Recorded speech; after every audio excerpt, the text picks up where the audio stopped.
सतयुग में जब समुद्र मंथन हुआ था तो बहुत सी अनमोल वस्तुएं समुद्र से निकली थी, लेकिन उसमें सबसे ज्यादा अनमोल अमृत कलश था, जिसे लेने के लिए देवताओं और दानवों में होड़ मच गई थी। हर कोई उस अमृत को पीकर हमेशा के लिए अमर होना चाहता था, खासकर दानव। ठीक वैसे ही कलयुग में अपने बिहार में जाति जनगणना की क्रेडिट लेने की होड़ मच गई है।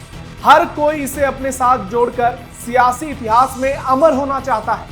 नमस्कार, आप देख रहे हैं कैपिटल टीवी बिहार और मैं हूं आपके साथ नवेंदु शेखर झा। क्या राहुल, क्या तेजस्वी, क्या लालू प्रसाद यादव और तो और एनडीए की सहयोगी पार्टियां भी, हर कोई इसे अपना पुराना मुद्दा बता रही है। दशकों की लड़ाई बता रहे हैं ये लोग। लेकिन मेरा सवाल है इन पॉलिटिकल पार्टियों से, महोदय आप लोग तो लंबे समय तक सत्ता में रहे या सत्ता के साथ ही रहे, उस दौरान आपको क्या सांप सूंघ गया था? और तेजस्वी यादव जो ये कह रहे हैं कि बिहार में जेडीयू आरजेडी की सरकार ने जाति सर्वे कराया है, क्या वो सच है? क्योंकि इसकी शुरुआत तो 2022 में हुई थी, जब बीजेपी और जेडीयू की सरकार थी। अगस्त में जब गणना शुरू हुई तब तक नीतीश कुमार पलटी मार चुके थे। वहीं क्रेडिट वार और पोस्टर वार की सियासत में कांग्रेस ने भी पोस्टर जारी किया है और उस पोस्टर में लिखा है कि सिस्टम गांधी का ही चलेगा।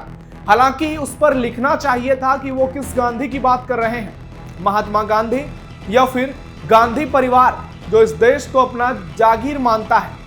तभी तो ये लोग कह रहे हैं कि सिस्टम गांधी का ही चलेगा। इसे लेकर पटना के चौराहों पर राहुल गांधी के पोस्टर भी लगाए गए, जिसमें उनको सामाजिक न्याय का महानायक बताया गया।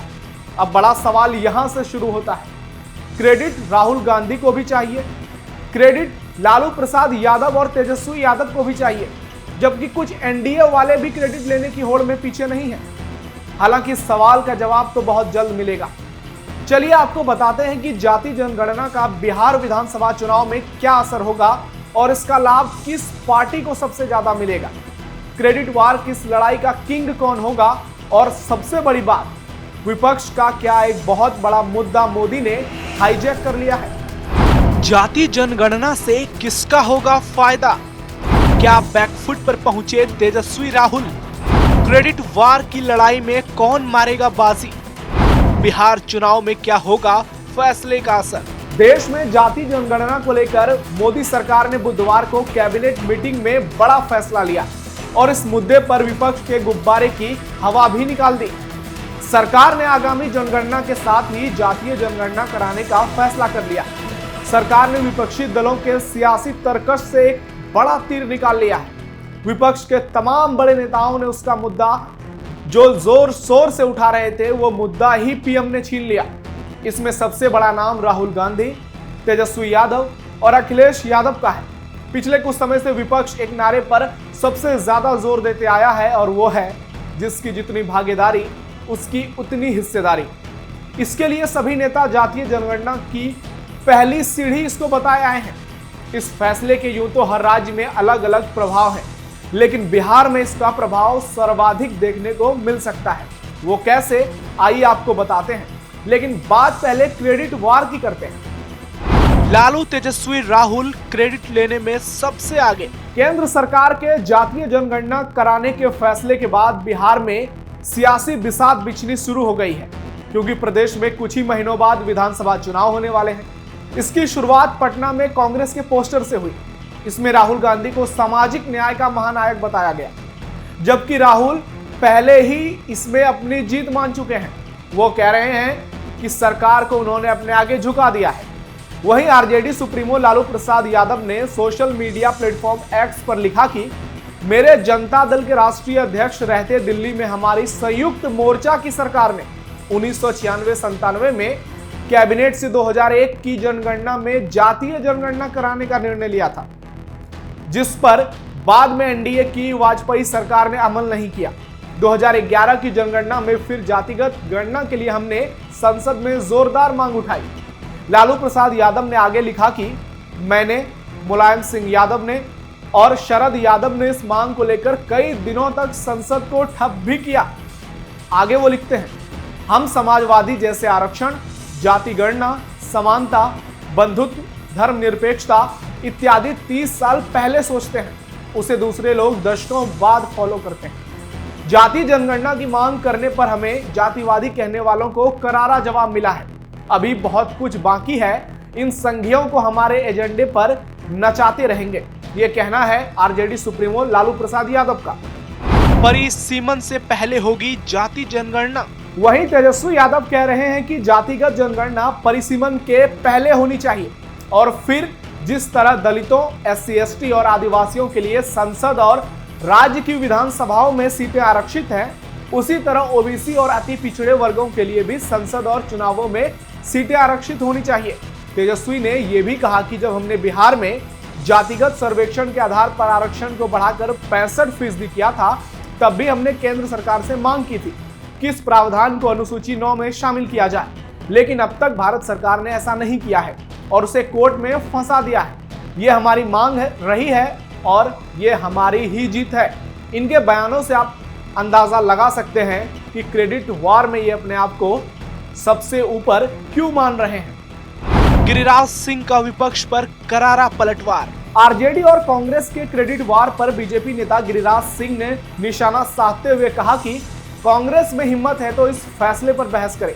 लालू यादव तो सोनिया गांधी के सामने कान पकड़कर उठक बैठक करते थे। कांग्रेस शुरू से ही आरक्षण विरोधी रही है। इस दौरान उन्होंने कहा कि पीएम मोदी वही करते हैं जो कहते हैं। गिरिराज सिंह की हां में हां मिलाया पीएम मोदी के हनुमान कहे जाने वाले चिराग पासवान ने। उन्होंने आरजेडी और कांग्रेस पर निशाना साधा। चिराग पासवान ने कहा कि 1960 के दशक में लोहिया जी के विचारों पर चलने वाली संयुक्त सोशलिस्ट पार्टी की टिकट पर मेरे पिता रामविलास पासवान 1969 में पहली बार चुनाव लड़े और विधायक बने। जिसे एक नारे ने उन्हें उस वक्त प्रेरित किया था, वो था संसोपा ने बंधी गांठ, पिछड़ा पाए 100 में 60। मुझे खुशी है कि उस नारे को हकीकत में बदलने के लिए जिस जातीय जनगणना की जरूरत है, इसके लिए इच्छा शक्ति मेरे प्रधानमंत्री मोदी ने दिखाई है। वैसे चिराग जी, प्रधानमंत्री केवल आपके नहीं हैं और भी लोगों के हैं। आगे चिराग कहते हैं कि 1931 में पिछली दफा जातीय जनगणना हुई थी। सवाल यह है कि उसके बाद कितनी सरकारें बनी। जातीय जनगणना का आदेश अब तक किसी सरकार ने क्यों नहीं दिया? कांग्रेस ने अपने कार्यकाल में इस पर फैसला क्यों नहीं लिया? राहुल जी होड़ में लगे हैं श्रेय लेने के लिए, लेकिन जवाब दे कि उनके परिवार के 3 प्रधानमंत्री हुए जिन्होंने देश में जातीय जनगणना नहीं कराई। ये सवाल तो चिराग ने कांग्रेस से पूछा, लेकिन अपने पिता का नाम लेकर चिराग भी क्रेडिट लेने की होड़ में नजर आए और उनके बयानों से उनकी चाहत साफ साफ नजर आई। केंद्रीय मंत्री ने आगे कहा कि यह बिहार चुनाव से जुड़ा फैसला नहीं है, क्योंकि अगर यह चुनाव से जुड़ा होता तो लोकसभा चुनाव के पहले ही ले लिया गया होता। आरक्षण का लाभ आज कुछ ही जातियां ले रही हैं, उसे भी दुरुस्त करने में मदद मिलेगी। इस दौरान चिराग ने आरजेडी पर भी निशाना साधा। उन्होंने कहा कि जब आरजेडी के अपने सीएम थे तब उन्होंने जातीय सर्वे क्यों नहीं कराया? जिस सरकार में बिहार में सर्वे हुआ उसका नेतृत्व मौजूदा सीएम नीतीश कुमार ही कर रहे थे। जीतन राम मांझी और उपेंद्र कुशवाहा भी कह रहे हैं कि हम बहुत लंबे समय से इसकी मांग कर रहे थे। मांझी जी, आप तो मुख्यमंत्री भी बने थे, क्यों नहीं करा दिए फिर? तो क्रेडिट लेने की लड़ाई में तमाम नेता खड़े हो गए हैं, चाहे वो विपक्ष के हों और एनडीए के भी कुछ नेता इसमें नजर आ रहे हैं। एनडीए को मिल सकता है सियासी फायदा। तेजस्वी यादव पिछले काफी समय से देश भर में राहुल गांधी की तरह जातीय जनगणना की मांग कर रहे हैं। बिहार में जब जातीय जनगणना के आंकड़े सामने आए और उसी के आधार पर जातियों का आरक्षण बढ़ाया गया, तो बिहार सरकार को हाई कोर्ट में आरक्षण की लड़ाई पर मुंह की खानी पड़ी और कोर्ट ने सरकार को कड़ी फटकार लगाई। बिहार की सियासत में जाति की बड़ी भूमिका रही है। यहाँ जाति के आगे बड़े बड़े मुद्दे फेल हो जाते हैं। ऐसे में मोदी सरकार का यह फैसला निर्णायक साबित हो सकता है। एनडीए को पिछड़े वर्ग में बढ़त मिल सकती है, खासकर उन मतदाताओं के बीच जो अब तक इस मुद्दे को लेकर कांग्रेस या क्षेत्रीय दलों का साथ देते नजर आए। ऐसे में आरजेडी और कांग्रेस को अपनी रणनीति अब बदलनी होगी, क्योंकि बीजेपी ने उनके ही सबसे बड़े एजेंडे को खुद ही आगे बढ़ा दिया है। नीतीश कुमार की जेडीयू भी जातीय जनगणना की वकालत करती रही है। ऐसे में बीजेपी और जेडीयू का सियासी तालमेल इससे और मजबूत हो सकता है। और कहें तो बीजेपी ने विपक्ष का एक बड़ा मुद्दा भी हाईजैक कर लिया है, जिससे विपक्ष को बहुत बड़ा झटका लगा है, जो विपक्ष छुपाने की कोशिश कर रहा है। बिहार में जातीय सियासत की कितनी गहरी पकड़ है, इसका असर 2024 के लोकसभा चुनाव में देखने को मिला, जब महाराष्ट्र, यूपी, राजस्थान जैसे राज्यों में खराब प्रदर्शन होने के बावजूद बिहार में एनडीए ने कमाल करते हुए 40 में से 30 सीटों पर कब्जा कर लिया। बिहार में जाति जनगणना हो चुकी है, लेकिन केंद्र से इस जनगणना को अब तक मंजूरी नहीं मिली है। बिहार में 2 अक्टूबर 2023 को जातिगत जनगणना के आंकड़े जारी किए गए थे। इन आंकड़ों के मुताबिक बिहार की कुल आबादी 13,07,25,310 बताई गई है। आंकड़े के मुताबिक राज्य में सबसे बड़ी आबादी अत्यंत पिछड़ा वर्ग यानी ईबीसी की है, जो राज्य की कुल आबादी की करीब 36% है। इसके बाद सबसे बड़ी आबादी ओबीसी की है, जो करीब 27% है। यानी ईबीसी और ओबीसी को मिला दिया जाए तो यह आंकड़ा करीब 63% हो जाता है। अब देखना यह होगा कि जिस बिहार की धरती से समुद्र मंथन हुआ था, उस बिहार में आगामी चुनाव में जाति जनगणना का अमृत कलश किसे मिलता है। आंकड़े और दिग्गजों की राय तो इसे एनडीए के पक्ष में मान रहे हैं, लेकिन विपक्ष भी दावों से पीछे नहीं हट रहा है। ऐसे में यह देखना काफी दिलचस्प होगा, जिसका जवाब आने वाले विधानसभा चुनाव में मिल जाएगा।